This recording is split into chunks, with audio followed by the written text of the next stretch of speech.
Before I ever knew I was going to be a game designer, I knew I wanted to become a writer. I was so sick and disabled as a child in elementary school that I would be forced to sit out from gym class and I would just be writing on the sideline.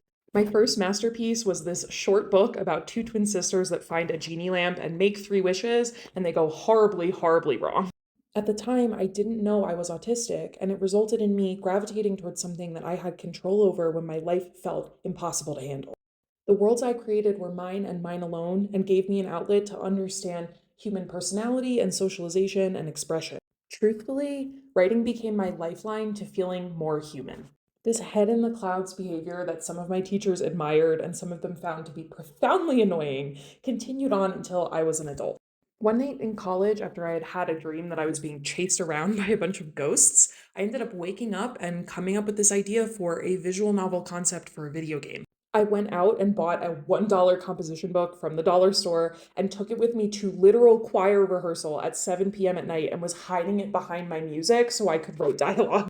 That game is called Memento Mori. Ingenious, I know, so creative. And it is something that I've had to table in that time since because it got so complicated for future release. When I quickly realized that Memento Mori was going to be more than I could handle as a first time game dev, I decided, hey, there's no harm in trying to do something that's a smaller scope project in the same genre. And that's how Entombing the Odyssey, my current major work in progress, was born. Now, I can already hear the fellow game developers screaming at the screen, and yes, you are correct. Entombing the Odyssey is now larger than Memento Mori ever was. Scope creep in game development is so real and so deadly. I am now the proud owner of a 70,000 word manuscript that contains probably about 10% of the multiverse content that I want to include in this game. Spoiler alert, it is a sci fi murder mystery time travel thing, of course, because I'm me. And after 3 years of fighting with this thing and getting really sick and not feeling up to working, I put it away for an extended period of time in the hopes that I would get fresh eyes when I picked it back up again. And now that Signs of the Times is out into the world, it is time to pick it back up. I was terrified the moment that I opened the script because I haven't looked at it for at least a year, and I had a bad feeling that it was not going to be the quality I needed it to be. Well, lo and behold, I am my own worst critic because I have a fully written demo inside of this script. And I'm excited because that means I get to put something out sooner than I realized.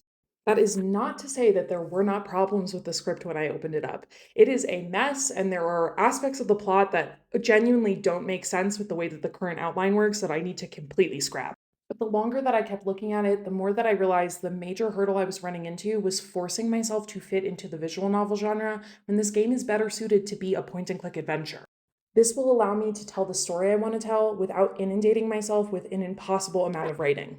I think as game devs, it is so important to remember that you can rework ideas as many times as you need to make them fit the actual vision you have. Rolling with the punches and being adaptable is a much needed skill when you will never be able to tell the perspective of a player as the developer. And the truth is, giving yourself time and space to be creative and explore what works for you and sometimes make mistakes leads to better games. I am grateful I put Entombing the Odyssey away for the period of time that I did, because that means I'll be able to make it into a great game now. If you are a fellow game developer or writer watching this, I want to see your work in progress, no matter how bad you think it is. Grace and time are both on the path to greatness.